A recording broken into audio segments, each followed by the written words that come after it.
Hey, I'm Jason Harrell. And I'm Justin Boyd. And let's freaking do this.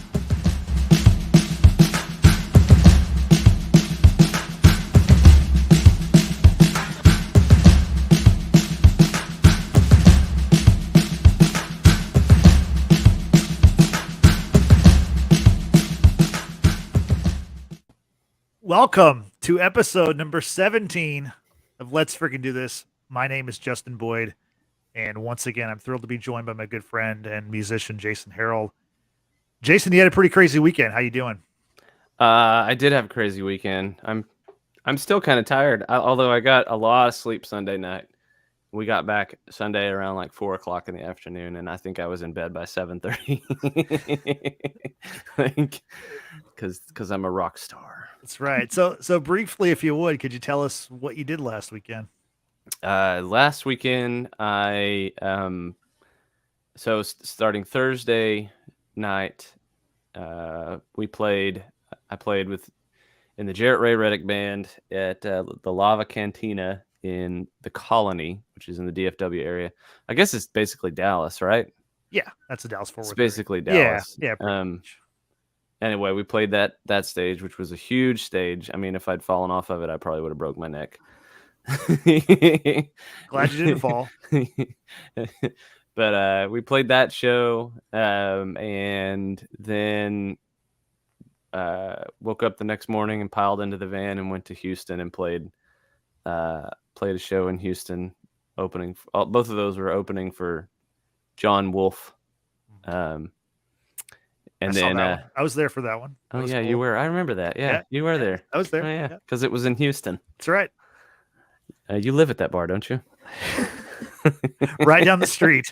Oh, okay. Yeah. Anyway, we played those two shows and then piled back in the van, drove back to actually Prosper, Texas, and spent the night for just a few hours and got up, and Jarrett and the rest of the guys from Bowling for Soup got in the van, and Meredith and I piled in the car and basically followed them to Lubbock, and we got to watch Bowling for Soup and the Toadies and Collective Soul do a show in Lubbock. And Meredith and I got to stand on the side of the stage for the Toadies and the Collective Soul part of the concert. Very cool. It was a crazy, fun time. Very cool. Good music weekend. Speaking of good music, we have a special guest. Jason, would you like to introduce our guest for tonight? Yeah, we have Liv. Hi. We have Liv. I'm here.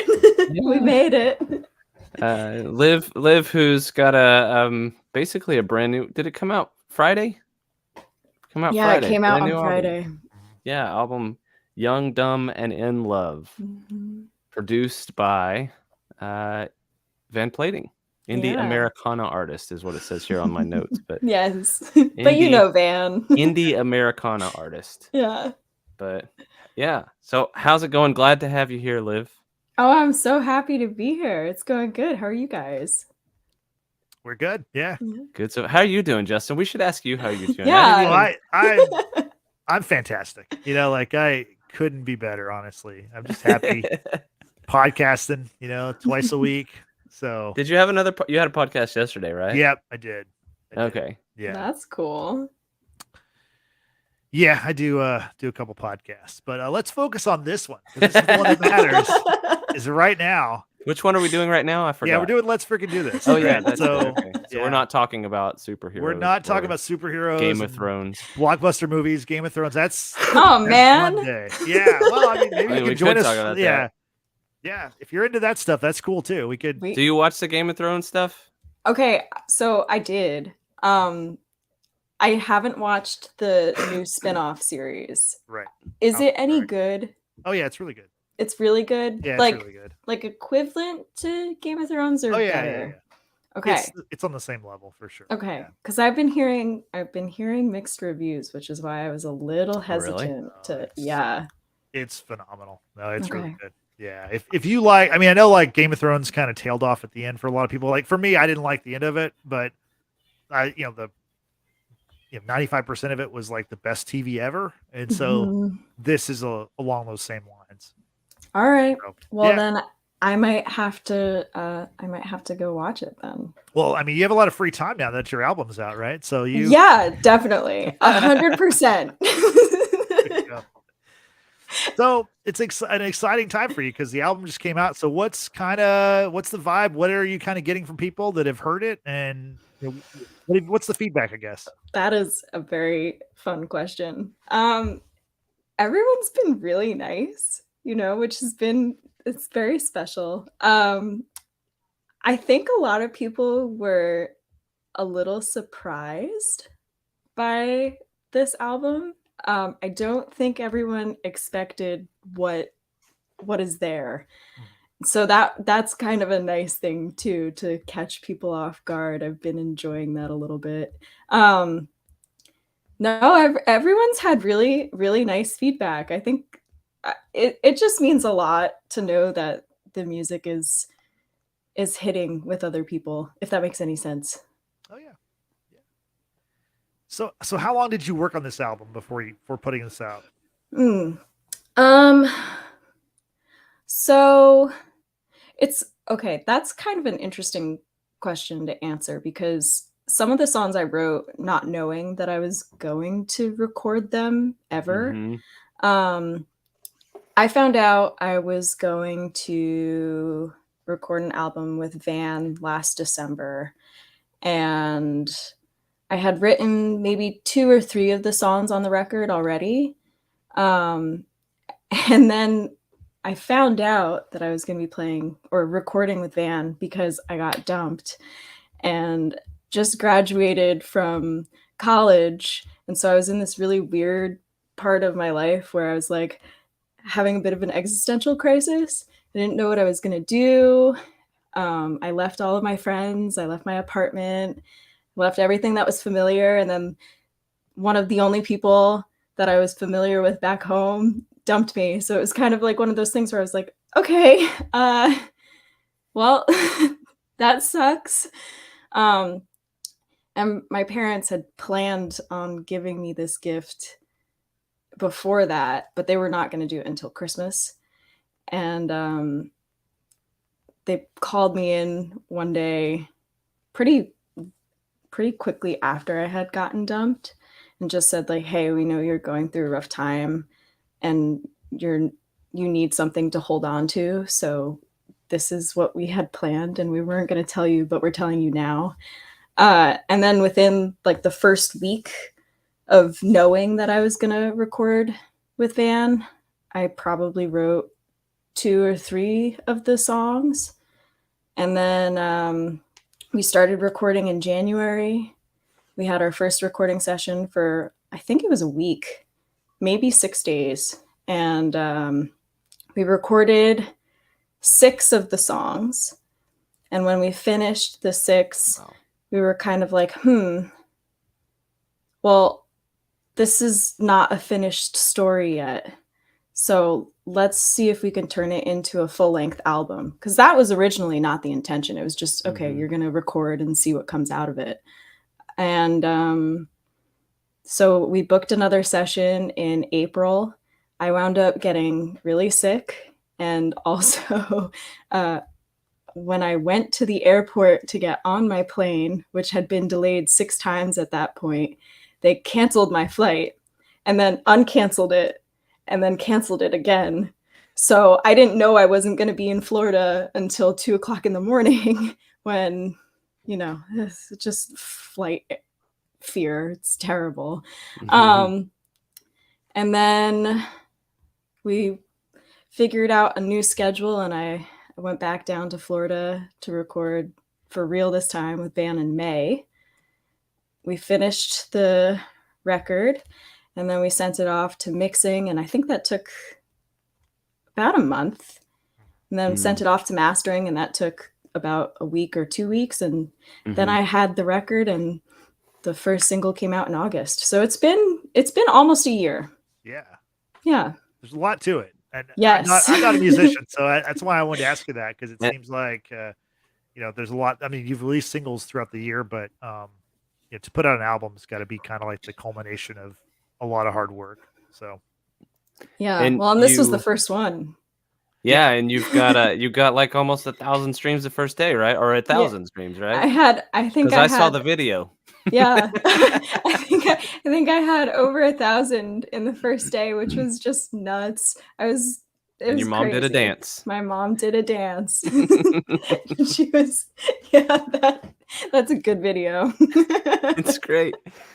She seems like a very supportive person in all of this for you.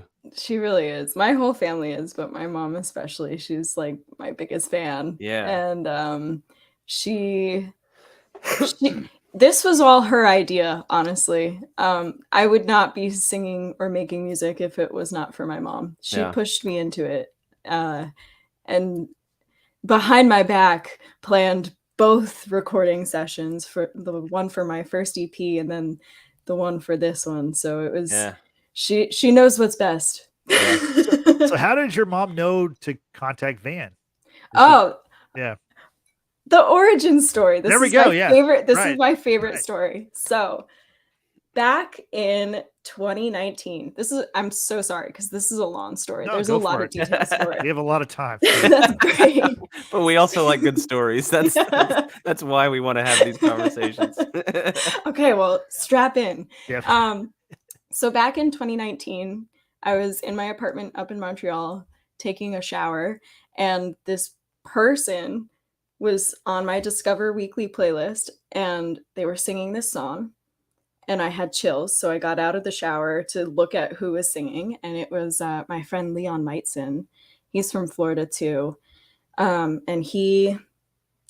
I wasn't friends with him at that point. I didn't know who he was, but I looked him up and I found that I was already following him on Instagram, which I didn't know how that happened until later on when I realized that he was friends with someone I went to high school with, and she had taken a picture of him, and I was like, oh, it's a musician. I'm going to follow him because he's probably good. And then I just never listened to his music because I forgot I did that. But it was meant to be because he came up on my Discover Weekly. And so I found him and I texted my mom. I was like, you have to listen to this guy. He's great. And my mom listened to him and she was like, oh my God, he's really good. He goes to NYU. We should ask him if he'd like to come play at the farm. So tangent. My mom and I live on a farm and we run events from time to time. So we have different musicians come in, we have shopping events. It's really fun. And so back to the main line of the story, we asked Leon if he wanted to come to the farm and play. And he was totally in. So we scheduled a date for May of 2020. And as everyone is aware, COVID hit and things were not so great. So we had to cancel the original date. We rescheduled for September of 2020. And between May and September, Leon asked if his friend Brian Elijah Smith could join in on the bill. And we listened to him and we were like, yeah, he's cool. So we added him to the bill. And so it was Leon and Brian, and they were going to play. And then in September, I was approached by a producer in my area, and it just didn't seem like the right fit. And we were supposed to have the event, and things were still not too good, especially here in New York. It was really scary. So we had to cancel the event, and everyone was disappointed.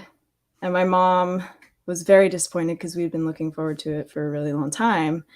So she wound up asking Leon if he knew anyone who produced music, because I had been approached by that producer. And Leon was like, oh yeah, Brian does.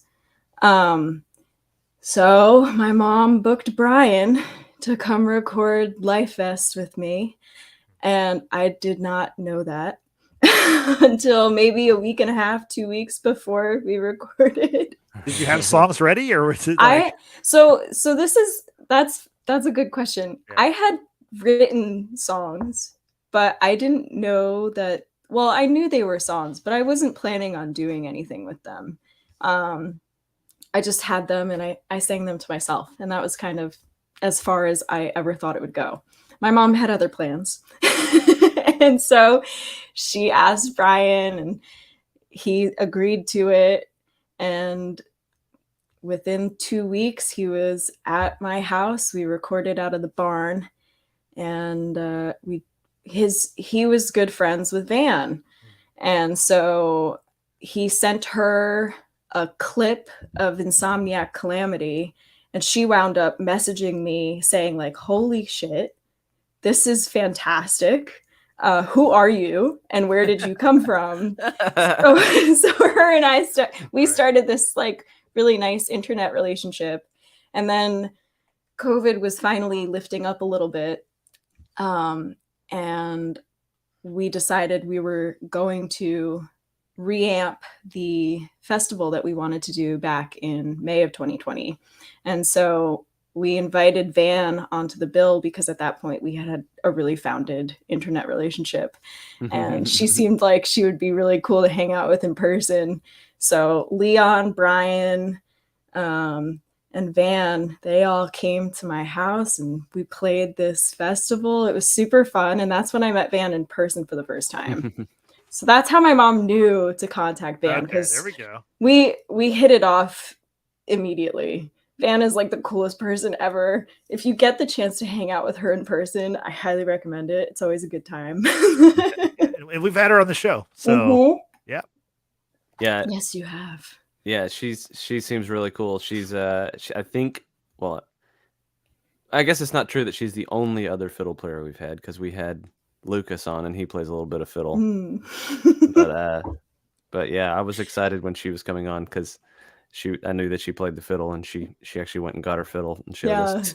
Yeah, it's a really cool instrument. Yeah, when she plays, it's really cool too. It's like, well, she plays it on your album. Yes, she does, on a lot of songs. It. Yeah, a lot of it. It's really, that was cool. I've never played with a fiddle before, so that was a fun thing to hear with my voice for the first time. Yeah, you have a lot of folks on this that came on and did guest vocals. Had Will Payne Harrison, who we've also had on this show. And I didn't realize this, but I was just reading here. You had Adeem the artist on there. Yeah, Adeem is on awesome. Hey You. Yeah. How did that come about? That was through Van. Van is okay. She's like an octopus. She's got arms in different places. She's got contacts everywhere. Yeah. I wasn't on, well, I was on Twitter at that point, but I didn't know anyone because, again, I never planned on doing any of this. So thanks, Mom. Yeah, thanks, Mom. My contact list was very, very small. Yeah. And Van's it's impressive. She knows a lot of people. So she wound up sending stuff to Mia, Byrne, and Will Payne Harrison, and Adeem, and Swan. And they all agreed to singing on this or playing on it, which was really, really special. Yeah. That's awesome. Yeah. So you weren't planning to put out an EP or a full-length album. You weren't planning to record any of it, really. So No. So what's the story with that? You're just like hanging out in your room writing songs? Is that Yes. I guess so. When I was in college, I majored in English and history, and I was in a Victorian poetry class in 2018 or 2019, and we were going over Porphyria's Lover, which is a poem by Robert Browning. It's a surprising poem. It doesn't go the way you think it's supposed to. It's like my favorite poem of all time. And while my professor was going over the context of the poem, I had read ahead and I wrote a song based off of the poem. And then I realized I had written a song and I decided, oh, hey, that wasn't so hard. I think I'm going to try it again 15 minutes from now. And I wrote Life Vest. And I went back and to my dorm room and sang it to myself. And I found a melody and I just kept it. I had a voice memo of it, and that was kind of all I ever intended on doing with it. And I don't remember how my mom found out that I was writing music. I must have told her because she's my best friend, so I tell her everything. But she knew, and I had at that point probably written, I don't know, like 10 songs. Again, not planning on doing anything with them, and picked from those 10 and kind of decided like, okay, these are a good place to start recording music. Something I wasn't planning on doing ever. And then from there, after I knew I could write music, it just became a thing I did because it helped me cope with different emotions and made me feel good. It was a way to write creatively instead of for school. And so that's kind of why I continued with it. And now I just can't stop. Yeah. Do you write a lot? It comes and goes. Right now, I think I'm so distracted with the whole emotional roller coaster of an album. Yeah, that I haven't written anything in full, but I write an excerpt of something once or twice a day at least. Anytime something comes to mind, I write it down, or I try to. Do you do it intentionally, or are you just kind of like something will come to you and you want to remember it, or like both? It depends on the day. A lot of times I think I start with like a line that just comes to me and I write it down, and then I'll go back to that line and form something around it. Yeah. And that's very intentional. Yeah. So what you about you? That's kind of my approach as well. Usually I can't just sit down and work on something. Like I can't just sit down. It's like, now I'm going to write a song. But it's a similar thing. Like the intentionality part of it comes when I have to have something that I've said before on the show. Like I'll send myself emails. Yeah. That's like if I ever lose access to my email, I might as well just fold it up because like everything I've got, like with ideas and everything, it all starts from emails. I've had a few occasionally where I'll do like a voice memo to myself or something. And if I've got something I'm working on that started with lyrics, I'll do voice memos. But most of the time it's an email. So it's like an idea, something that comes to me, something I think is clever or interesting or an interesting rhyme or whatever. And it might just be like 3 words or something, but I'll just email it to myself and I'll put the subject title, the subject line of the email will be song lyrics. And so when I find time to sit down and be intentional about it, I'll sit down at my desk and open my email and just search for song lyrics in my inbox. They all come up. And they all come up and I'll just start browsing through. Oh yeah, I like that one and that one. Let's build on this. And so I don't do it often, but that's how it usually works. I'm always impressed by people who though can like form a routine around it, like people who will say, yeah, I always write from 6 to 10 in the morning or something. It's like, what, really? But I think for some people it's a form of meditation, right? Like writing. I know a lot of people who wake up and the first thing they do is journal. And that helps them kind of calibrate what they're going to do with their day, which is really cool. And I think writing music has that same sort of effect on some people. I would love to get more into the intentional practice of writing. And that's something that it's a goal. So it's something I'm going to be working on now that the album's out. I'm like, okay, I can recalibrate and I can refocus and see how that goes. Cause I don't know. Yeah. Start working on material for the next one, right? Yeah. I mean, I like the fact that you put an album out. I like albums.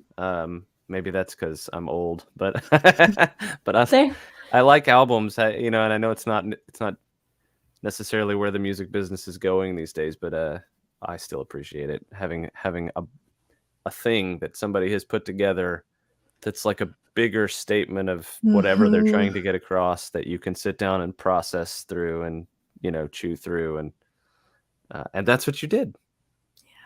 Yeah. Justin, you look like you want to say something. I always want to say something. I have to Say shut it. up. I though, have. so I have to shut up so he can say his thing.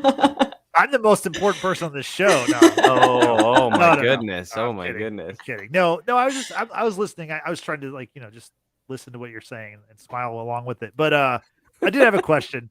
Yeah. So you're talking about, you know, writing songs and singing, but you also play guitar, and maybe you play other instruments I'm not aware of. How did you learn? Are you self-taught? Did someone teach you? Did you know how to play guitar before you started writing songs? How did that process go? I know the answer to this because I just read it on your website. Well, we're not supposed to do that. You're not supposed to give away. Wait, what is the answer? What's on my website?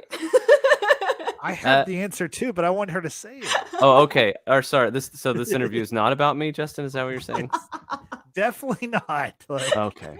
All and right. by the way, All right. Liv is the most important person on this Oh. podcast. That was a joke by me before. Thank you So, for clarifying. Don't boost my ego like that, guys. Please tell us I guess the actual answer. I'll Liv. rephrase it. How did you learn how to play guitar, or who taught you how to play guitar? Okay. Yeah. So my friend Francisco Mena, who is also a co-writer on this album, he co-wrote If You Wanted To with me. He taught me how to play the guitar starting in 2021. Yeah. So it's a very recent thing. Van's going to kill me for saying this. I'm not terribly confident in my guitar playing, but it's one of those things where it's a tool and it helps me with my writing and it helps me practice what I like doing, which is singing. And so it's something that I'm learning to like just say, okay, you don't have to be the greatest guitar player in the world, Olivia. Like just play. It's okay. So I'm letting go of that. And Van has been very helpful in making that happen because she's like my mom in the sense where I went to Folk Alliance in Kansas City and I went to Americana Fest in Nashville, and both times Van she what's the word I'm looking for? She basically signed me up for showcases without telling or asking me beforehand, and then was like, hey, you're already coming to this, so now you're doing it and you don't get to wuss out. And that was like the best push into the pool anyone could ever ask for, especially in Kansas City. It was my first time playing guitar in front of anyone other than my family, and that was all music industry people. It was the most terrifying 2 minutes of my life. And then I realized if I can do that in front of people who do it professionally for a living, have done it their whole lives, then I can do it in front of anyone. No one's gonna know. So Fran taught me how to play the guitar, and it's been something I've just been fiddling with ever since. Yeah. Well, it's impressive that you've kind of done all this in such a short period of time. I mean, like in under 2 years, you've put out an EP and an album. Mm-hmm. You've learned how to play an instrument. You're writing songs, singing songs. Like, that's a lot. It's a hell of a start. Right. Like, right. holy cow. My friend Jason, he's gone the long route, and you're kind of going point A to point B. And I mean, nothing. Jason's phenomenal. He's very talented, but like, just disregard the gray in this beard. Right. That's all. There's a lot to it, but you're going from point A to point B like that, and that's pretty cool. It's been a really fun thing to get tossed into because I'm also the kind of person who, like, I try not to have a lot of reservations about doing things if a door is open. My dad always says fear makes the worst decisions. And he is absolutely right. And I kind of try to live with that mentality because if you let fear rule how you live, you're never going to do anything that you might want to do. I love And it. so I was not gonna sing in front of people. I was not gonna sing my own music in front of people ever. That was not something I was gonna do. And my mom threw me into that pool. And I've just been really, really fortunate to have such a loving, supportive relationship with music and everyone who's been involved in my music life. I don't know. I'm really grateful. Well, you clearly you have people around you that are supporting you and pushing you into this stuff. But like you said, like, I mean, you didn't turn away from it. Like, Yeah. you did it. Like you're Yeah. doing it, and you're just like, okay, here I am. I'm gonna do it now. Like that had to be terrifying, though. Oh, it was so scary. But I guess in my mind, I kind of ask myself, what would be the benefit of not doing it? Like, what's the worst thing that could happen? Right. You know, someone says no. It doesn't work out the way you want it to. Okay, that doesn't mean anything. It's just go down a different road. Try something else. And that's, I don't know. Music it's so intriguing to me. This has been like a really cool experiment that's turning into not so much of an experiment anymore. It's something I want to do with intention. And I'm really excited for that next phase of my interaction with music. Because it won't be an accident the next time. So you played the two festivals basically with the Americana Fest and what was the other one? It was in North Folk Carolina? Alliance in Folk Kansas Alliance. City. Kansas City. I'm sorry. Yeah. Completely No, it's okay. I swear I was listening. I just anyway. It's a lot to remember because so you played the showcases in those two festivals, but are you doing live shows besides that at this point? Do you have things in the works? What's that look like for you right now? That's a good question. Actually, someone else asked me that question last night, and I had to think about it a little bit. I was in Montreal at school when I kind of got thrown into the music industry. And I'm not from Montreal, Canada. I just went to school up there. So I wound up finding a band that was looking for a vocalist to sing on some of their songs for recordings. And I played a couple things with them while I was up there. But since that was my last semester there, I didn't really build a foundation. And I didn't have a foundation back home. So it wasn't like I had people to go back and play with once I got back here. I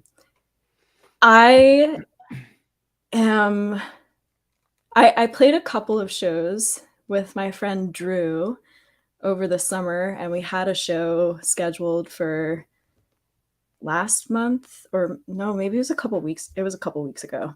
But we just had some personal things come up, so we decided it would be better to cancel the show and just kind of focus on ourselves and go back to it afterwards. I do have a very rough plan for a release party in May. But it's still, there's no plan except that it's in May and Van is going to be there and we're going to play music. I would like to play out. Yes, it's the start of a plan. And I would like to play out more. It's kind of convincing myself especially if I play out by myself, it's convincing myself like, hey, don't worry about the guitar playing, just go. Which is, it's something I'm so, I don't know, I've been a little insecure about it, like, admittedly, but you're not going to get over it unless you do it. You're not going to get any better unless you do it. So that's kind of the mentality of like, okay, do what scares you, just like we were talking about before. It's like, okay, play the guitar. It's not that scary. It's not going to bite you. Well, and you were talking about the guitar in the way that you were talking about it. It's just kind of a tool and an accompaniment, like it literally is an accompaniment to for your song, so that you can help like a vehicle for your delivering your songs. For whatever reason, I was thinking about when you were talking about that, like you were talking about your insecurity with the guitar, and not. I was just thinking the first thing that came to my mind is I was thinking about.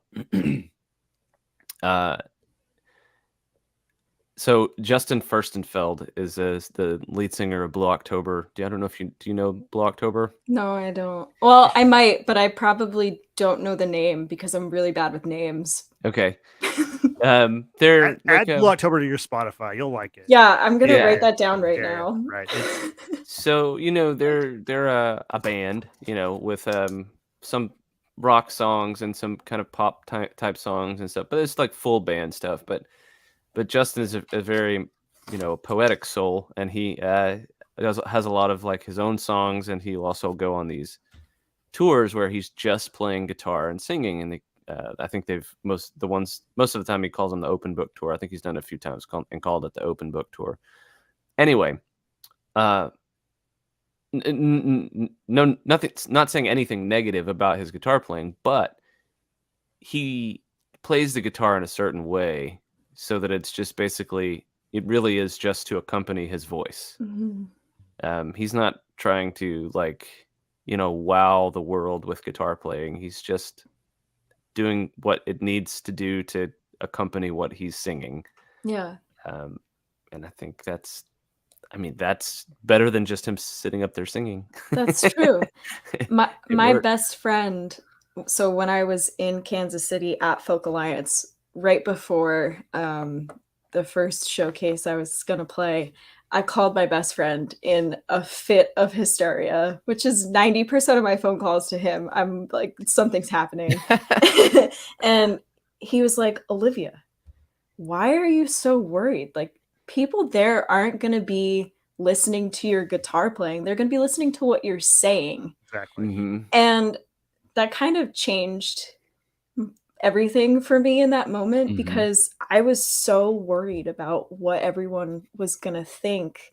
And then the most magical thing happened. I went and I started playing a song that I haven't recorded yet, and I'm so excited to record it when the time finally comes. And it was this weird, I had my eyes closed, and when I opened my eyes, everyone was just completely silent, and you could hear a pin drop, and they were all looking at me. And I realized they were really listening, and it was the most special. It was the most special feeling in the whole world. And that kind of helped with the whole, oh my God, everyone's going to be looking at me and they're going to know. It's just not true. They weren't paying attention to that. They were listening to the story I was telling. And that is the coolest part of being a musician, or of just being an artist, is when someone really zones in on what you're doing. Exactly. Yeah. So I'm going to ask you now, would you like to play something for us? Sure.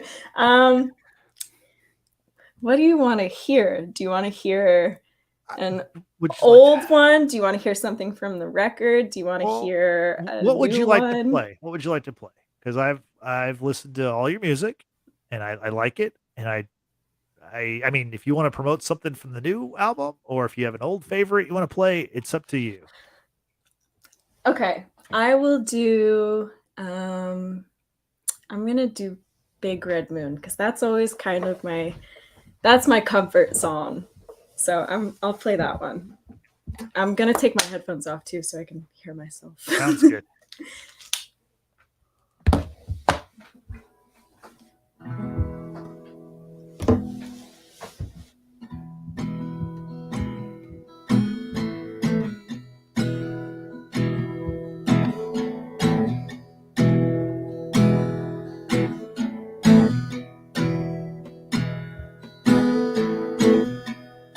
Big red moon floating above the sea, you're lying next to to me. Cold air, ocean breeze. I know now what it's like to breathe.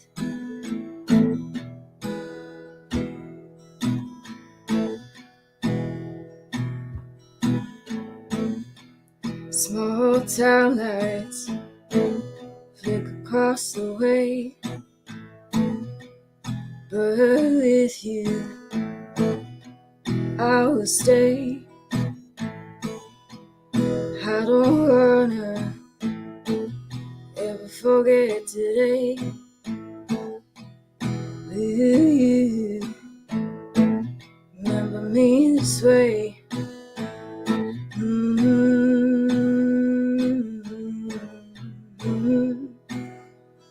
Oh, I'm free when you're here with me.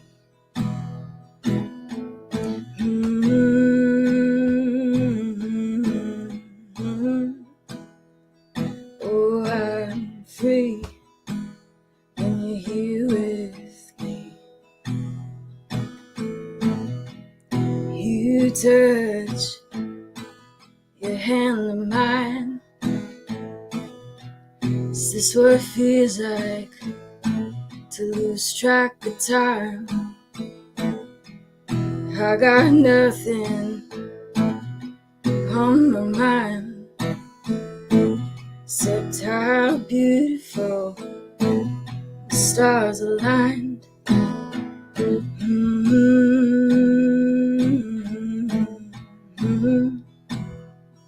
Oh, I'm free when you're here with me.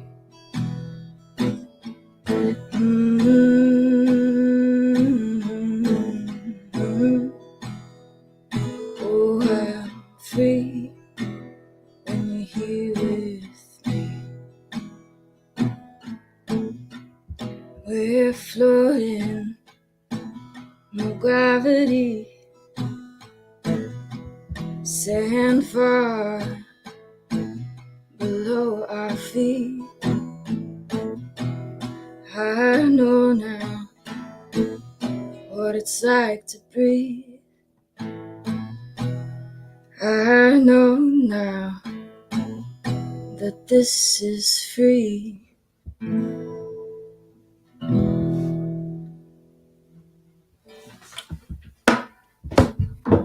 That was great. Thank Very you. good. Yeah. I was gonna say we have to wait till she puts her headphones Yeah, on. I know. I heard that though. There's a little Thank bit you of- so much. Yeah. The guitar sounded awesome to me. I don't know. Like I don't play anything, but like it sounded fine to me. Like I don't know. I'm not an Thank you. expert. It, Yeah. it sounded like it was supposed to sound on that song to me. Yeah. That's Thank you so much. That song is, well, I have a lot to say about that song. It's my favorite song ever. That, you know how sometimes you live in a moment and it's like the most special moment, the most spectacular moment you've ever experienced, and it's just 1 minute, but it's so simply beautiful. That's what that song is about. And every time I sing it, I'm brought back to that moment. I'm getting choked up just thinking about it. And every time I sing it, it just feels like there's a special thing happening. Tell the kids I said hi and that I love them. And also I love you. Good night. Yeah, she said she was late to join, and Van, if you're listening, we talked a ton about you in the first 30 minutes, so definitely go back and watch it on YouTube. All positive stuff. I was gonna say, like, You're right. I didn't do the best job of framing that, but it's positive. Yeah. that's funny. Yeah. So Liv, the song you just played is Big Red Moon. That's the final track on your new album, Mhm. Young, Dumb, and in Love. Yeah. And was going to ask you, that you also more talk about Van. So here we go. Again, I'm ready. it's not negative at all. But I did notice that, Van produced your album, and you have a female producer, female artist. What is that like for you? Your first album to have kind of I think that's probably a rare thing to have happen. It is. What does that mean to you? It is. It's been a game changer. This is the best way I can explain it. So when I was in Kansas City with Van at Folk Alliance, I had this person who was a man say something about someone I know in the music industry who is a woman, and it really made me mad. And it was the first time that I had that experience personally. I've been very fortunate to, for the most part, have like a really, really, really supportive group of people in my music life. And so I was really caught off guard by this. And I found Van and I found our friend Jessica Pounds, and we were talking about, just like the stigma in the music industry. And at that point, Van and I had finished recording the album. And then I played the showcase, the first one, and I was an emotional wreck because it was terrifying and really cathartic at the same time. Very liberating. And Van was there the whole time, and she was like, I'm gonna cry again. I'm a crier. I'm sorry. She's just been a really good friend. And she was wiping my tears away in the hallway of the hotel where the showcase was. And it was a really special moment. And Jessica wound up finding me later on, and we started talking about her experience in the music industry, and a bunch of other people who were also there were talking about their experiences in the music industry. And Jessica looked at me and she goes, "You're very lucky because you're never going to have to deal with what we dealt with because we won't let you. You'll never have to deal with that." And it was a really special moment because I don't think I realized how much other women in the music industry have been through until that exact moment. And so the whole thing, the whole like female produced, female written, female played, we engineered on it too. It's a big deal that it's not something that happens enough. And it's exciting because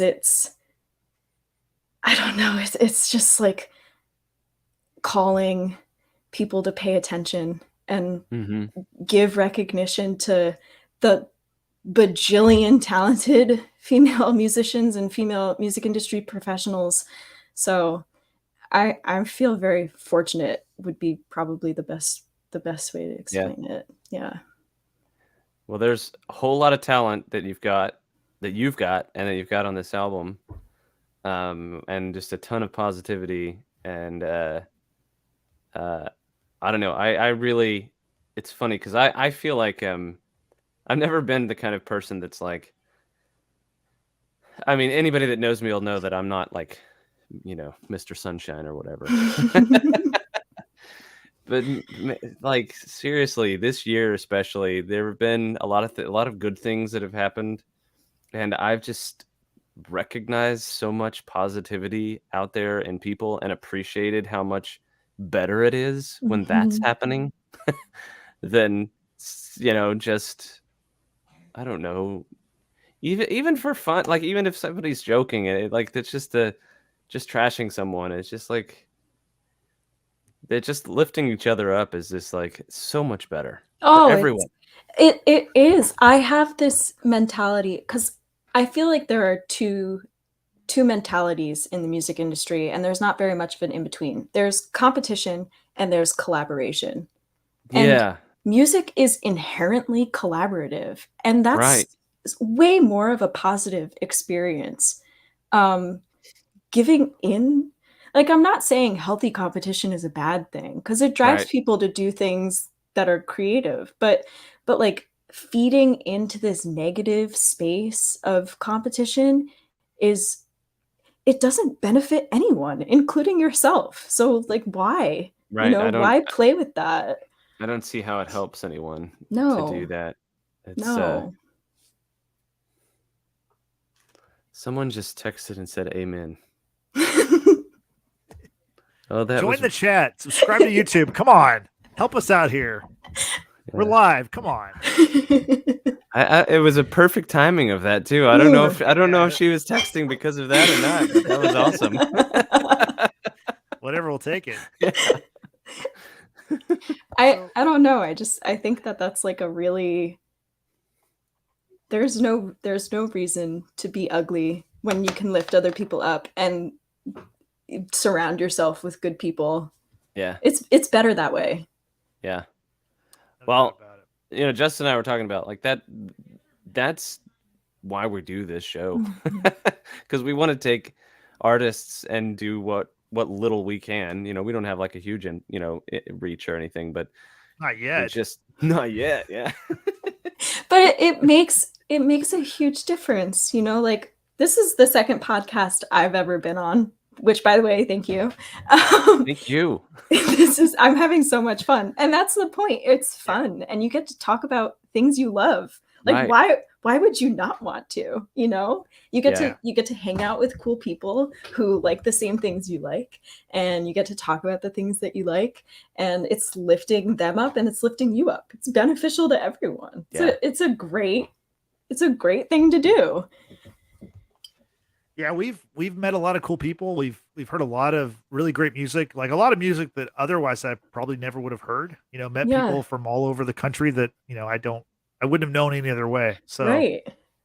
It's funny, you were talking earlier about you had somebody that you were following on. Oh yeah, it was the Leon. Leon. There we go. See. I threw a lot of names at you. Okay. You had Leon on your you were following Leon on Instagram, but you had never checked out Leon's music. Yeah. Like a lot of us do that, right? Yeah. Like a lot of us do that. We, like you said, oh, that person's a musician. I'm sure they're awesome. I'm going to follow them. Right. And then, a few minutes later, oh, that person's a musician. I'm going to follow them. And then you never get back around to the point of like checking this person's art out. So interestingly, like this has kind of been one of the things that has been cool about having this show is that we're listening. Right. Like we're forces you to do it. We're going in and I'm checking out your music, and then I'm turning around and sharing it, and I'm talking to other people. Oh yeah, I had Liv on the podcast, and she's freaking awesome, and she's only been playing the guitar for like what is it now? I guess it's been like a year and a half now, and she's got a whole album and an EP, and it's amazing. You guys are wow! Thank you. That just warmed my heart. No, but for real, like it's so much fun, and it's just a way of showing support. And social media has been so great for that too. Like I would not have met you guys had it not been for Twitter. Right. And so I love our little Twitter circle. It's just it's a lot of the music scene on Twitter is really cool. We all have, I think, like a pretty good relationship, and that's the kind of sphere I want to be in, because like we all joke with each other, but at the end of the day we're very supportive and we care, and that leads to collaboration. Adeem and Mia and Will, I think they met Van through Twitter. So that's how I met them, and they all played on my record. Like that's so cool. It's really cool. To be honest, like I'm really jealous about you having Adeem on there, because like they're so awesome. I wouldn't have known who Adeem was except for Twitter. And I don't even remember how I first heard their record, which I say records because I'm, like I said, I'm old, but their music, but it's awesome. And the new one that just came out, Oh gosh, what's the song? Middle of a Heart. Middle of a Heart. I Oh my know. god. It's so good. What Like is the one that's that came out before Middle of a Heart? It was going was it going go to to hell? Going to yeah, hell? yeah, go oh my god, that song is so Adeem has a great discography. Yeah. I've probably listened to them like 5-6 times a day in the car. Yeah. No, Middle of a Heart is a fantastic song, and they're getting a lot of attention for it. It's so exciting Yeah. to see how everyone's engaging with their music. It's exciting. Have you guys seen Adeem play live? No. So they came through I think maybe twice this year, Mhm. but both times I couldn't, whatever, things happened and I couldn't Yeah, go. I get it. There was I supposed to be a show. So we had Peyton Matus on this show a couple weeks ago, and through Twitter, Mhm. Peyton had been messaging with Adeem, I guess, and there was going to be a show in Dallas, and Peyton was going to get to open Mhm. the show. And then, like, I guess a week or something before the show was supposed to take place, somebody sent Adeem a message and is like, I think this venue is closed. And Oh so nobody had no. contacted them or anything. And Right. so this thing just kind of fell It through, I fell guess. through. But That's too anyway, bad. I was fortunate enough to so Americana Fest was great because all of these people had played on my record, but I hadn't gotten the chance to meet them in Mhm. person. And so I got to see Adeem play, Mm. which was so inspiring. They have this presence about them when they're on Mhm. stage and they're playing music. It was captivating. And I at Adeem's show, I also met Mia and her Mm. girlfriend Swan, who played on my record. And so it was like a really happy reunion. It felt like I Yeah. was meeting old friends. Yeah. And I met Will Harrison there too, but he and I hung out that whole week. So I had met him before that night, but no, it was a super special. It was a good time. If you get the chance to see any of them play live, I highly recommend because they all Yeah. have their own character and they all it's so good. I had something else I was going to say about that before I started off on the Adeem tangent, but I don't remember what it was. It had something. Gosh, I don't know. Something with social media, maybe. Maybe, Because- but Maybe it'll come back to you. Yeah. Yeah. No, I mean, But social media, it's been a negative thing for, I mean, there's so long. there's so many negatives to it, but for us, all of us on the show, it's been a positive. I mean, we've literally Yeah. booked every person that we've had on the show through Twitter. Right. yeah, And obviously, like Liv, what you said is, you've, you basically had created a record meeting people through Twitter and they were on your album. So that's pretty credible. It's really cool. It's been like that's fun to tell people too. Like, yeah, I met them through Twitter. Actually, I didn't meet them through Twitter. Van met them through Twitter and they Right. were like, yeah, we'll do this. That's crazy. They don't know who I am. that says something about about you, but also about Van as well, right? Mhm. Yeah. To be able to pull folks in to a project like that with that Mhm. kind of faith. Yeah. And it was clearly well placed. Yeah. She's my best friend. She's really special. Everyone is very special on that record. look, there there we you are. are. There we go. Yeah, I was about to get to that. So this was your first single off the album, correct? Mhm. Okay. Yeah. It's called The Mistake. Tell us about this song. Oh. It has a bad word in it. It has a bad word. It has a Yeah. very bad word in the Right. first 16 seconds. Right. My dad was very not happy about that when I played this song for him the first time. He was like, his face. He made me turn the song off and he was like, really? It was so funny. So this song was I started, like we were talking about earlier, I had a blurb in my head on my way home from work while I was still in school up in Montreal. and I wrote it down in my phone, and it was, I cut my hair in a way I know you'd hate. That was the line. And I don't know. So it just felt like something that was going to be really angsty from the beginning. And I called my mom and I was like, yeah, I have this, there's this like feeling sitting in my chest. I have this idea. I don't know where it's going yet, but it's pretty cool. And then I had the whole first verse by the time I got back to my apartment. And then I had a glass of wine. And then I had a very angry song.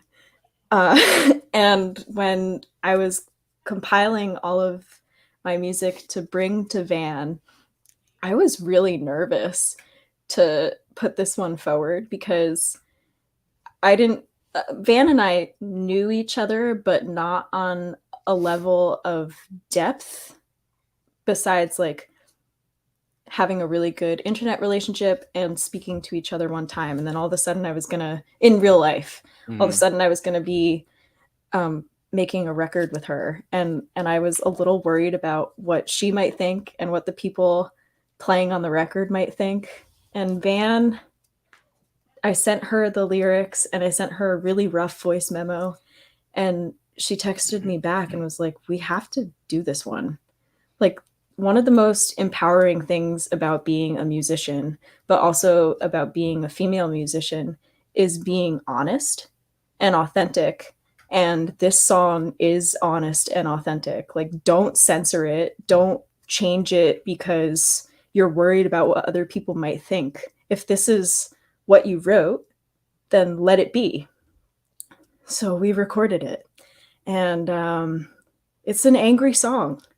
A lot of people don't believe me when I tell them that it's not based on anything true because it's punch you in the face aggressive. And Van and I recorded it. We had the vocals for both of our voices. We were not originally intending on releasing this as a duet. And then it just felt like the most powerful thing we could do was release it with both of us, like as a co-release. We just made this record together. We had just written this song together. So we gave both of our voices the center, and it was really, I think that was a really good introduction into the album because it kind of it surprised everyone. They were not expecting, this is a quote from my friends, not from me, sweet little Liv to say the F-bomb. And I don't think anyone knew that this was what was happening when it happened. So it was really cool. This song is really special. And I got to do it with my best friend and my producer. So it just makes this whole like full circle kind of element. Yeah. You have a very good pairing of the vocals because she's got that falsetto going on top of your voice, which is a lower register. I don't know what you call it. I don't know musical terms, but I didn't either. Van told me I think I'm saying this right, a contra alto, which apparently is kind of a rare thing in female vocalists. So I do have a deeper register. And like paired with her higher voice, I think this song is just super special. Yeah. I'm really happy with it. I'm super proud of it. I know what Justin's fixing to say. No, I'm not. I'm not Say gonna do it. I'm gonna do it. Say it. Would you like to play the song for us? Oh. I actually wasn't going to. That's Jason's fault because I wanted to hear it. That's why. No, because here's my rationale. Because like you're talking about how it's, and I've listened to it several times. It is an angry song, and you're in such a happy like mood. I didn't want to like. You definitely don't have to play it if you don't want to. No, you don't have to play it. I would love to play it. I do have a confession though. I don't know how to. Okay. That's fine. This song is all bar chords, which is not something that I have done successfully yet.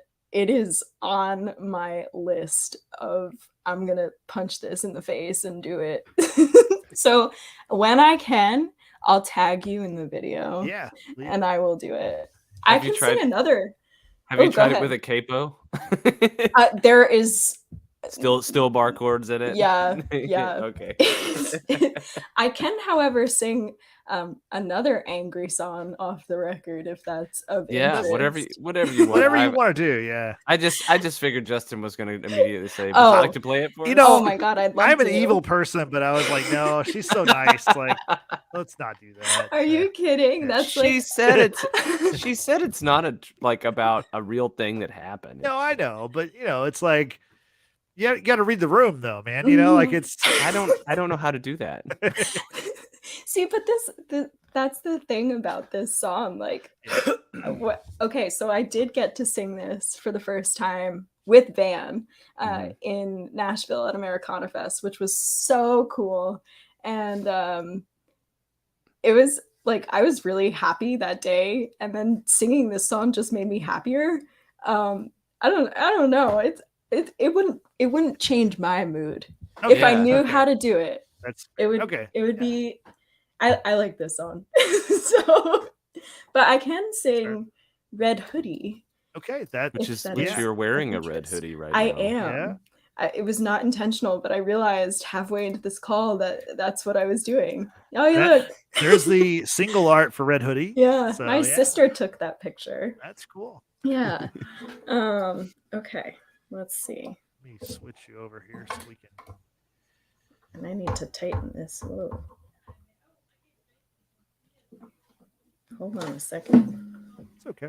I have a quick question for you. Yeah. Like we showed the Red Hoodie single art there for a second. Do you have a lot of input in that kind of stuff, in that part of it? Like the visualization of like. Oh yeah. Yeah.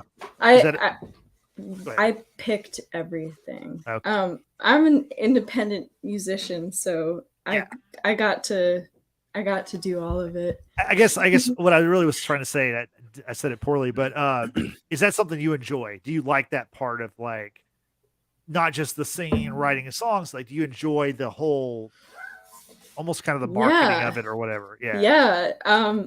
Absolutely. I think it's a ton of fun to just play with different artists. Yeah. Oh, Nick. Play with different art and collaborating with different artists too on like the photography art for all of the songs, like all of the singles, and then the cover art were all taken by different photographers, which is really cool. Like the cover art for The Mistake was taken by Bethany Blanton. Lemon and the album cover were taken by Scout Hunt, and then my sister took the one for Red Hoodie. And I'm planning, it's in the rough plan stage of making a music video. So that'll be cool to just like be part of that visual creativity too. I think it's a fun thing to do.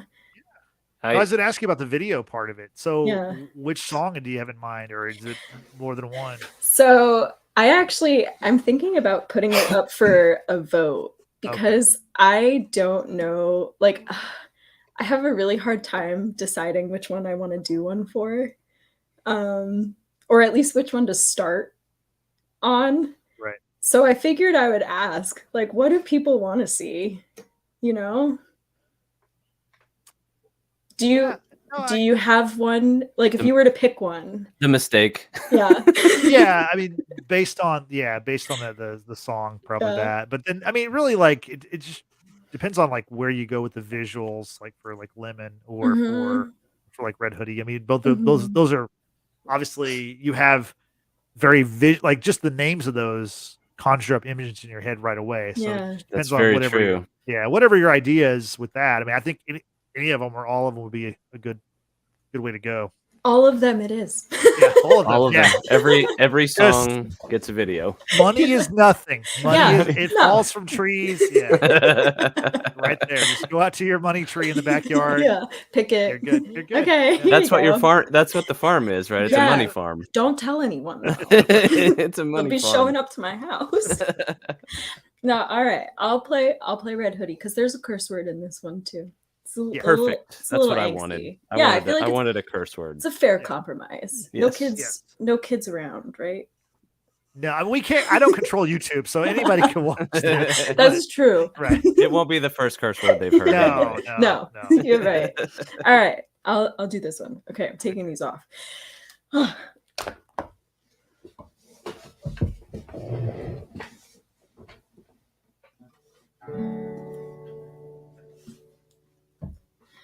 Bought you a red hoodie, 'cause your favorite color is red.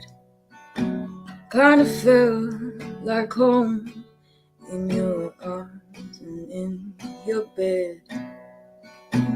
When you told me that you loved me and kissed my head goodbye. Didn't mean it, did you, honey? It was all a lie. You lied. Said you'd treat me better than no one's had come before. Driving me home and holding the door. Swept me off my feet with the promises you swore you'd keep. How easy is it to be that selfish, to play games with someone else's heart? Why treat me like this? I don't deserve it. All I did was care about you, but you couldn't care to think about me. Took a camping trip just to get away. That was where you made a vow to stay. Oh, Mom, a Christmas gift in the middle of July. Why was it that when you said you loved me, it was all a lie? You lied. How easy is it to be that selfish, to play games with someone else's heart? Why treat me like this? I don't deserve it. All I did was care about you, and you couldn't care to think about me. And when you came over that Monday morning, looked me in the eye, said, I bored you. Did you even feel bad when you saw my tears? When you crushed my heart that Monday morning, 'cause you knew I adored you, did you think about how could I feel? How easy is it to be that selfish, to play games with someone else's heart? You're a piece of shit, and you can go shove it. All I did was care about you, and you couldn't care to think about me. Oh, you red hoodie.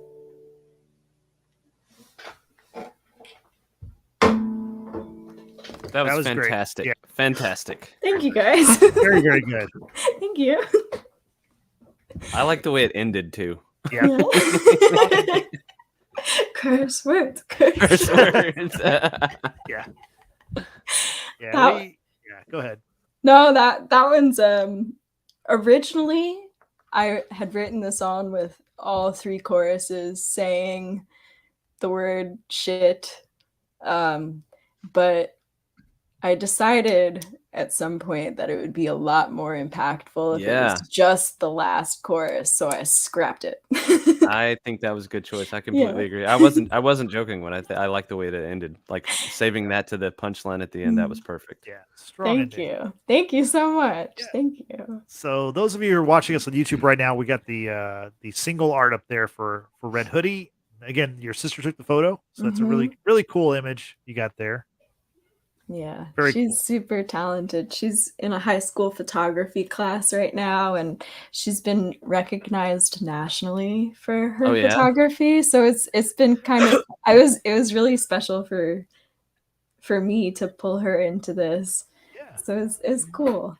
It really is kind of a whole family affair there with your mom pushing into it. And, yeah. Your mom's like sneakily getting you to do an album. Yeah, no big deal or anything. Right. Yeah. No pressure.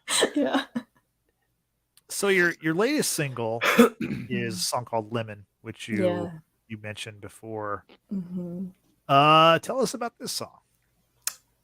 Do you want the exclusive story on this? I've been thinking. What if we said no? No, I'm kidding. Go ahead. Yeah, no. How dumb would that be? How dumb would that be? No. So please tell us. Yeah. So this is Okay.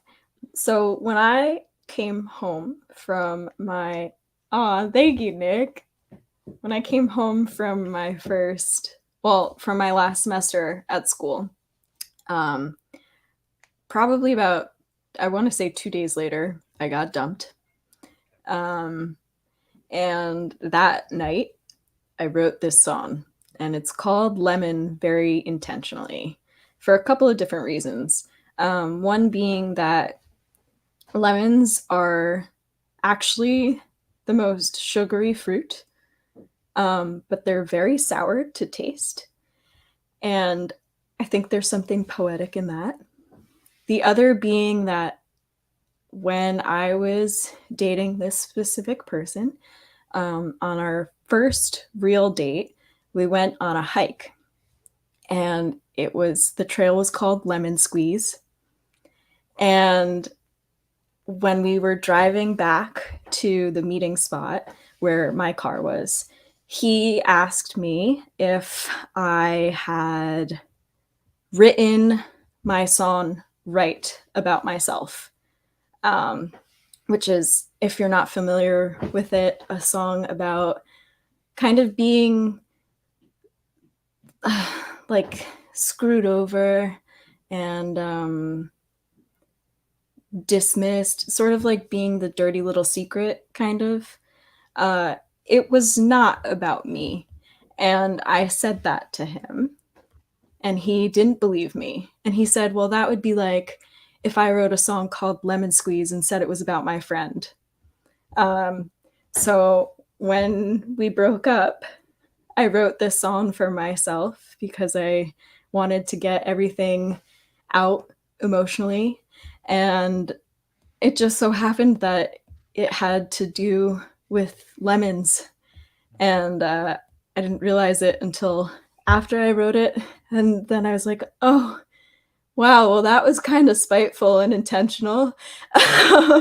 So that's the origin story for this one. And everything from this song is exactly part of the conversation that we had when we broke up. So it's a very honest song. Yeah, that's the background. That's the origin story to this song. And then it was originally a very sad song. Like, I couldn't sing it without crying before the third verse. And when I got to Van, I wasn't terribly sad anymore. I was kind of angry. about everything that had happened. And Van thought it would be a really good idea to turn this into a more upbeat song than what I had originally written. And she was right. It's so much better as something that's like got a power drive to it. Right. And then we decided to add Nathan Kalish to it. And that was really cool. His voice is perfect on this song. It's like a great combination. He's super unique. Yeah, one of the first things you say, maybe the first line you say is you say in the song, you say, "You squeezed all the juice for me." So it's got a strong start. You know, you're not playing around from the beginning. No. I tried not to. You know, this was written, I literally wrote it the night I got broken up with. This was my coping song. It helped me get through a really tough time. And then, so to segue, I had written this song. I couldn't get through it without singing or without crying while I was singing it. And I needed something to help me feel better. And I wrote Hey You in response to Lemon. And that was, it's funny. Originally that song was really soft.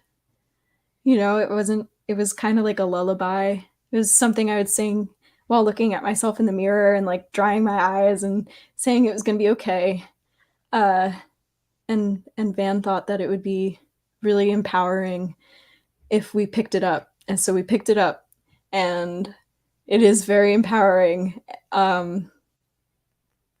So they're all special songs, but those two are definitely intertwined, and they have a relationship, and they wouldn't exist without each other.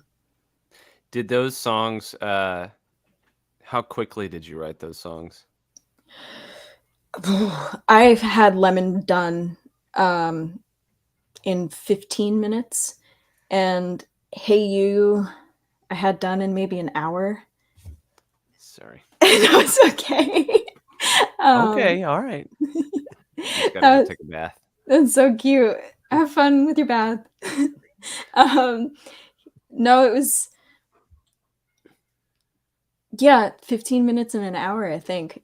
When Van and I got together, we restructured a couple of things, but it was for the most part written in that amount of time. And they were one after the other. Like I wrote Lemon, I sang it to myself, I cried myself to sleep, and then 3 hours later when I woke up because I couldn't really sleep, I wrote Hey You. Okay. Yeah. Do your songs that you write usually come out that quickly? It depends. I had one that took me a year. Okay. That one is not on this record. But I do have a rough recording with my good friend Squeeze Mason up in Montreal that we're gonna probably pick back up now that this album is out and in its place. That one took me a year. Squeeze had to work with the Lemon song, right? He had to. Yeah. Okay. I mean, just based on his name. I mean, come on. No. I was asking that question partly because just the way you were describing it and how you said you wrote the one the night of the breakup. Like it's funny how those songs there are songs that come out like that in the heat of an emotion. Oh yeah. And those things they just fall out. They just spill out or whatever you want to call it. Like it's like it's funny, maybe you can relate to this. So when I'm about to write something based off of an emotion, I can feel it in my chest. Like there's like this weird physical feeling of something sitting on my heart. And in order to relieve it, you have to write it. So Lemon was very heavy on my heart, and I had to write it because I needed that relief. So it did come really quickly. And then there are times where you have like that really small physical weight and you have an idea and you write it down, and then the weight disappears for a little bit and then it comes back and it's heavier. And those songs wind up taking more time than 15 minutes or an hour or 2 hours. Those take days or months. Yeah. Yeah, I've had that experience where it's like the thing that when you've got that much emotion, that's something, especially something like that happened, like an event, a personal thing that happens, and it's like fresh with you. It's like you can't get it out fast enough because it's just that hasn't happened to me very often, but I can relate to it. As you were describing writing it, I think I know how that feels. Yeah. Not in the same, not necessarily the same scenario, but going through some kind of personal event that's super heavy, super emotional, and then it's just like almost angrily like getting the stuff. I don't write my lyrics with pen and paper.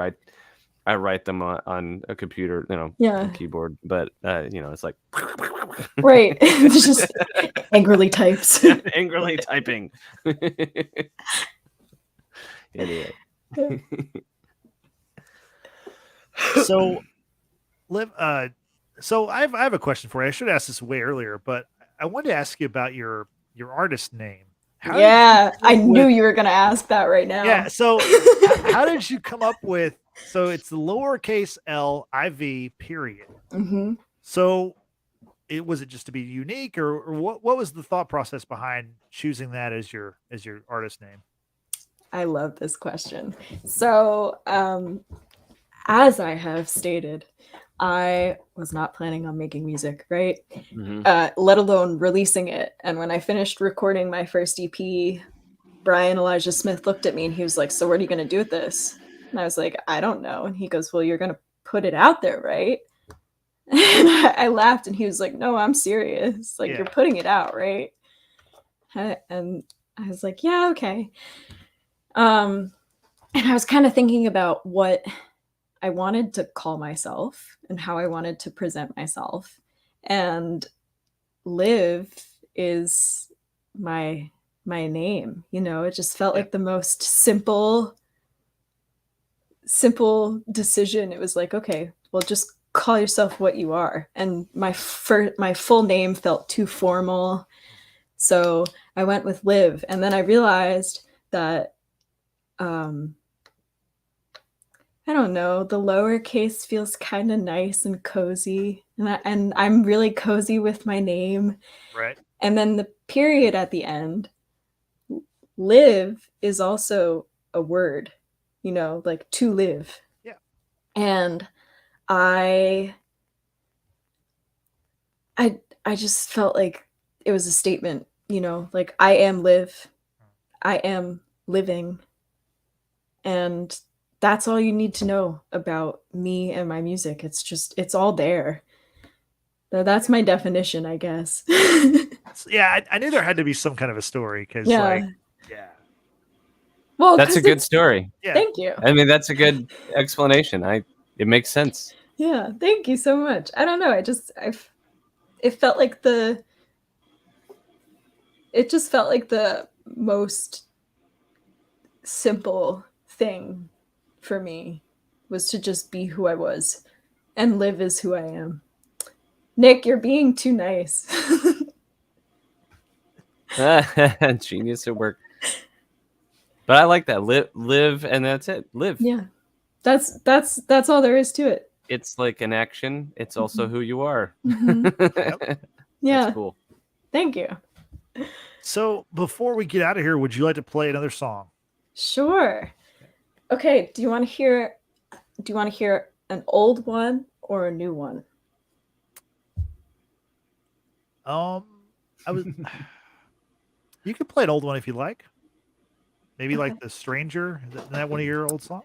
I was actually going to do Insomniac Calamity. Oh, that's fine. Yeah, I mean, like, saying old is relative because like your old songs are Right, from that's 2020, and we're in 20 now. 2021. There are people in the future who might watch this like in 2056, and they're like, "Yeah, 2020 was a long time ago," but right now in the moment, 2020 wasn't too far away. No, it really Yeah, wasn't.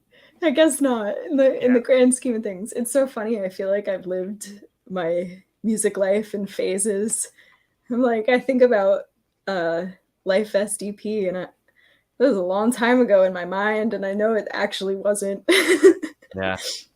All right, I'll do Insomniac Calamity. I'm taking these off again. Take them off.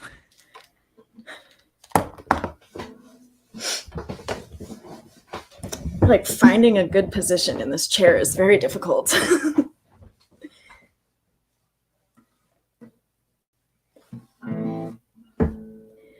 Here, I sit by the phone, waiting for you to call when you get home. It's late at night and I feel a vibration, but it ain't you, and I'm done waiting. How many more times will I have to say goodnight to silence? How many more times will I have to say goodnight to unreliance? Yeah. Oh, I'm tired, but knowing that I need to sleep away. Oh, I'm tired, but I need to see you. You used to be my dream, and now it into my reality. Was this all a part of your scheme of creating an insomniac calamity? Put my head down on my pillow, try to shut my eyes. I've still heard nothing from you, and yes, my heart denies. It's 2 o'clock in the morning when my phone finally rings. It's you on the other line. My heart sings and then it sings. How many more times will I have to say goodnight to silence? How many more times will I have to say goodnight to unreliance? Yeah. Oh, I'm tired, but knowing that I need to sleep away. Oh, I'm tired, but I wanna see you. You used to be my dream, and now it into my reality. Was this all a part of your scheme of creating an insomniac calamity?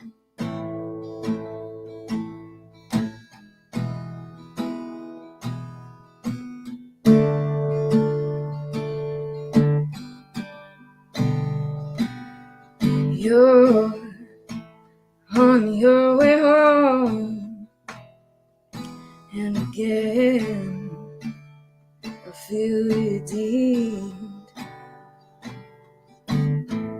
My heart feels light again, though it's short-lived it seems. How many more times will I have to say goodnight to silence? How many more times will I have to say goodnight to unreliance? Yeah. Oh, I'm tired, but knowing that I need to sleep away. Oh, I'm tired, but I need to see you. You used to be my dream, and now it into my reality. Was this all a part of your scheme of creating an insomniac calamity?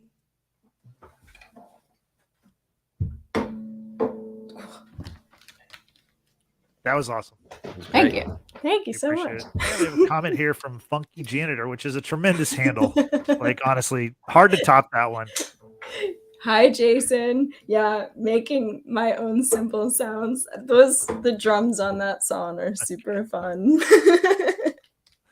I was gonna say Funky Janitor, I think, followed me today, and I was like, that is an awesome name.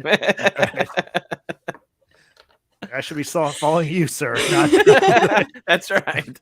where I are we want to- going? I Lead want the to way. know- I want to know what the Funky Janitor is up to. None of the janitors I remember from school were No. funky, not in a good Ooh, way. I Anyway. had one. I had a funky janitor in middle school, and he was so cool. He would ride roller skates down the hallway, and you my knew he was gosh. coming because he'd be playing music. He was a cool dude. Wow. That does sound like Yeah. a funky janitor. Yeah, Sounds like a song, maybe. that it you- does.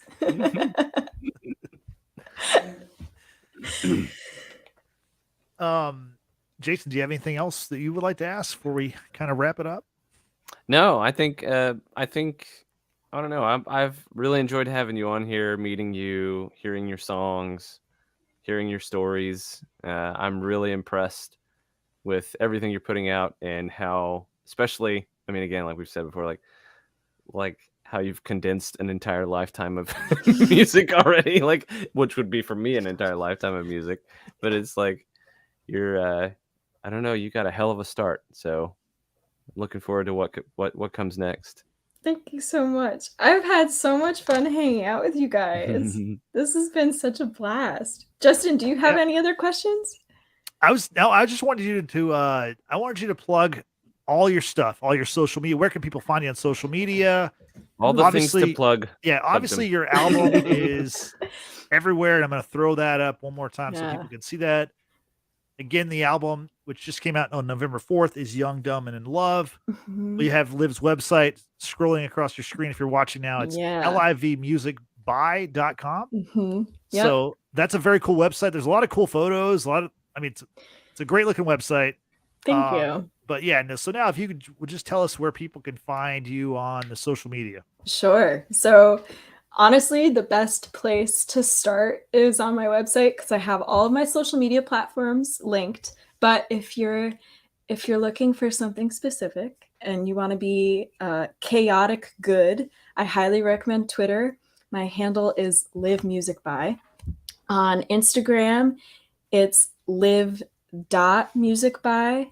On Facebook, it's liv.musicby. And on TikTok, I think it's just liv.musicby. I think. I have to double check that one. I'm not too sure, but I think that's what it is. Right. Okay. Yeah. And then your website, like whenever you have upcoming dates, that'll be on your website. And I have a newsletter that people can sign up for too if they want, and I'll send out a blast when the next show comes around. I think I might have some scheming plans in the works, so we'll hopefully have some news on that soon. Very cool. Yeah. Awesome. So, not surprisingly, we are also on social media. So we would appreciate if you would all give us a follow. Yeah. We're not We're on on- TikTok though. We're not on TikTok yet. No. We probably should be, honestly. But no, we're on Instagram and Twitter. So just please give us a follow at LFDT Pod. Again, at LFDT Pod. LFDT is Let's Freaking Do This. You can't, it's too long to spell out. I've tried it. I tried to convince Instagram, Twitter. I called Elon Musk. He wouldn't take my call. So yeah. I shouldn't have brought that guy up anyway. You should. Sometimes I just say too much, like that's a problem I have. But I obviously want to thank Liv for joining us. She was a great guest, and we want to thank all of you for watching or for listening. We wouldn't be able to do this if people didn't care and watch, and we really would appreciate if you could do us a favor. If you could like this video you're watching right now, just click on that like button and hit the subscribe button. Smash it, crush it, tap it. I don't care. Just click on it. Like we just, we need to get the numbers up. That'll help us to continue to do what we do. And we really appreciate it. But we're also available on other podcast platforms. So if you prefer audio over video, we're on Spotify and we're on Anchor. Although, dirty little secret here, on Spotify, you can actually watch our episode on Spotify. So Ooh. check out the video there because Yeah, we're, you know, yeah. we look, I always say we look even better because we're on your little phone screen. So it looks incredible. All the blemishes on my skin you can't see. Yeah. We haven't gotten to the point where we have like a makeup department or anything like that. So, we will though one day. One day. That's my dream. I want to Makeup. see a man wearing makeup talking about music or sports or whatever. That's always been my dream. Yeah. Sounds like a damn good podcast. Yeah, Yeah. exactly.